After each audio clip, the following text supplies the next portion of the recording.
On Sunday, there was a lot of skepticism. There's a lot of argument, attacks on Robert Saleh and what he said in the middle of the week after losing to the Baltimore Ravens. And Baltimore didn't look good this past weekend either, having a huge lead against Miami and then getting knocked off by Tua, having one of the greatest games Tua has ever had in his career. The Jets had a lot of answers to the press and had to show up on Sunday and not get beaten by a team by double digits.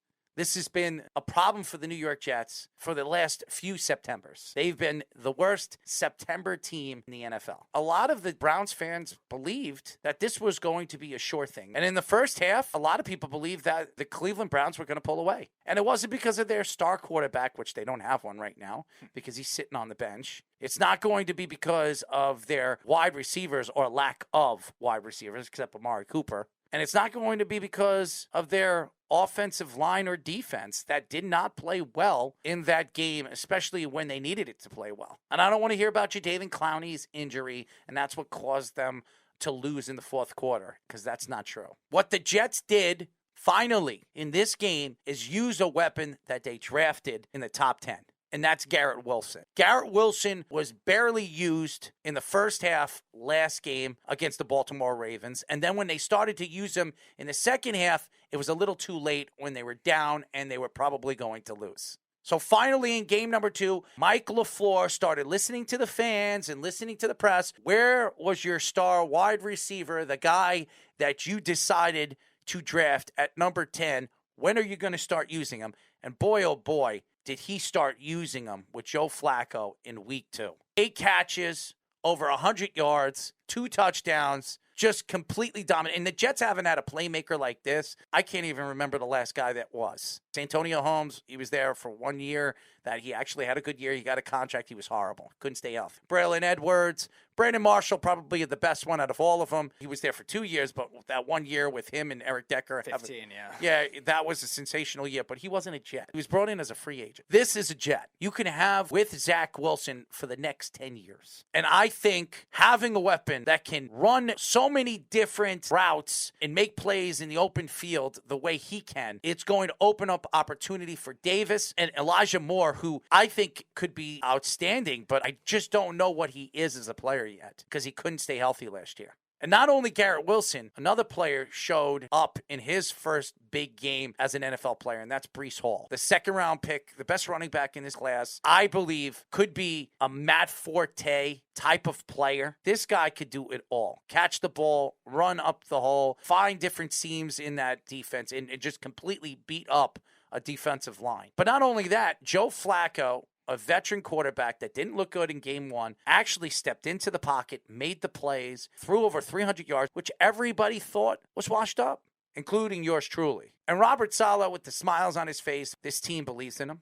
He believes in his players. That shows you something that the Jets have not had for years. I took shots at Robert Saleh because I don't like when he takes a shot at the fans, and I don't like how he takes a shot at the press saying that he's going to take receipts, but one game isn't enough. That was one of the greatest comebacks for the New York Jets. You don't see that. There was a 99% chance the Jets were going to come back in that game with 90 seconds left and have to score 13 points. Braden Mann, that everybody took shots at, had one of the bad kicking weeks on week 1, said that he's a joke, he's horrible. Well, guess what? He made an onside kick that threw off the Browns, actually threw off the Jets too. Amari Cooper fumbling the ball. You could take Amari Cooper out of Dallas, but you can't take Dallas out of Amari Cooper. And what we really saw was a New York Jet team do something they haven't done in 10 years. If you're a Jet fan today, going into week number 3, 1-1, in a division that's very competitive, you have to be very excited. It's not only the Jets. No team has come back down by 13 points under 2 minutes since 2001. And guess who blew that lead too? The Browns, ironically, against the Bears. So the Jets pulled off a feat that was absolutely monumental. The most monumental part about it, Garrett Wilson. Nobody was questioning his route running. A lot of the draft analysts we had on the show, that was the one receiver that they were never having a major question on because of the way he ran routes. They were so crisp, a lot of them in the slot, some of them on the outside as well, against Denzel Ward. guard, and the Browns never really adjusted it to guard him full time because they're like, oh, you're not going to see it coming. The Jets are going to spread the ball around. Nope. They just kept feeding Garrett Wilson. They made up for last week. Breece Hall didn't run the ball much, 7 carries, but 50 yards in that game, averaged 7.1 yards a carry. Very impressive shiftiness. You're looking at a very complete player. I know you brought up Matt Forte. Matt Forte was a very good dual threat running back that could be a runner and a receiver. Maybe you could see Breece Hall do that kind of thing too, but I also have Michael Carter, Joe Flacco too. Who would have thought the top 3 passing yards? Carson Wentz, Tua, and Joe Flacco, just like we all expected. The Jets haven't played on all cylinders. The defense, the offense, and special teams have not played well in one game. When that happens, I'm interested to see what this team could do. When Zach Wilson comes back, Dwayne Brown comes back, they solidify that offensive line, which they expected to be a pretty good offensive line this year. Shout out to Max Mitchell, who has taken the reins at the right tackle position, a guy that nobody thought was ready to start in the NFL. He has played sensational. He's quietly having a very good season. Elijah Vera Tucker is an all-pro player. I think he's going to be one of the best guards in football. That line is going to show it. I was very impressed with Max Mitchell jumping on that fumble. There's a lot of impressive things that we've seen from this kid. I think his personality fits here. He has that New York state of mind type of personality. There's one thing that he has stood out for is health, something that Mekhi Beckham has not had. When Mekhi comes back next year, he might win the job over Mekhi. I do believe that George Font won't be there next year. Dwayne Brown's going to be there next year. It's going to be between Mekhi Beckham, who can't stay healthy, and then you have Max Mitchell, who has been very impressive as a rookie, a 4th-round draft pick. So far, this draft class that Joe Douglas has had, Gardner is going to be special. Garrett Wilson is going to be special. Jermaine Johnson, we haven't seen enough of because he's still figuring out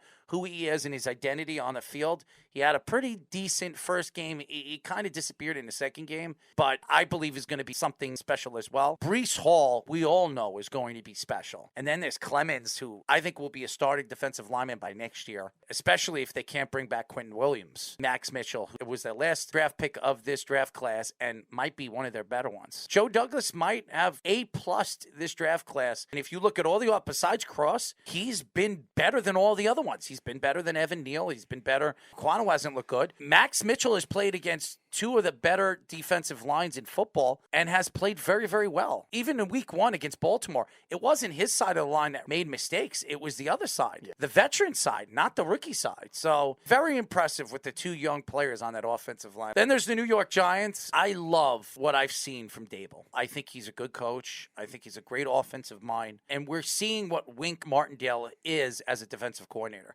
He can make any defense run his style, his blitz packages, and put pressure on that quarterback. Baker Mayfield, he looked like he was running with no head, especially in the second half of that game. And the Giants don't have Thibodeau. They don't have Ojulari. Very impressive with secondary defensive linemen that wasn't expected to be max players on the field, to be those guys to really show up in these games and really win games that a lot of people, including Speedy, didn't think they were going to win. I did. The defense has been very impressive. Even though Daniel Jones, his numbers don't show, and a lot of people say that they don't believe in him, he might not be the quarterback of the future, but he's winning.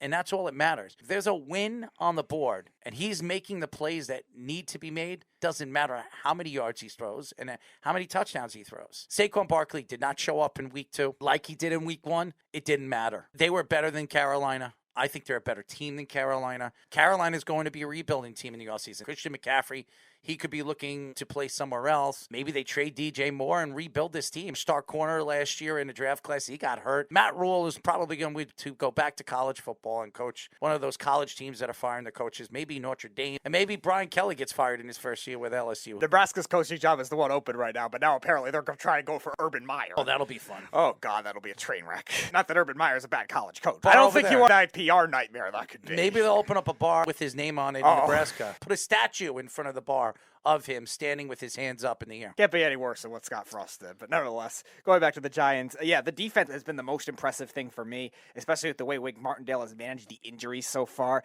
It's not only the injuries with the front seven, you brought up the edge rushers, but it's also the injuries with the secondary too. When you look at Aaron Robinson was hurt, Cordell Flott, really, their rookie third-round pick, has not played much. Xavier McKinney's been in and out, playing hurt a lot of the time. Other guys have stepped up well. Julian Love, I think, has been fantastic this year. Adoree Jackson's been good, and I think that's a big hater to Wink Martindale. Martindale. The Giants have done a good job so far at taking away number one options very well. You saw them last week with Derrick Henry. This week it was DJ Moore they really took away. I know he had a touchdown, but only 43 yards. Christian McCaffrey still had over 100 rushing yards, but even him wasn't like overly consistent either. So I think defensively they did a really good job, and now they get the edge rushers back to add some even more firepower to that defense. Well, that's what you want to see if you're a Giant fan. That's the future of that defensive line, is those two guys. As far as the offense, yes, there was definitely a lot of concern with that offensive line in that game.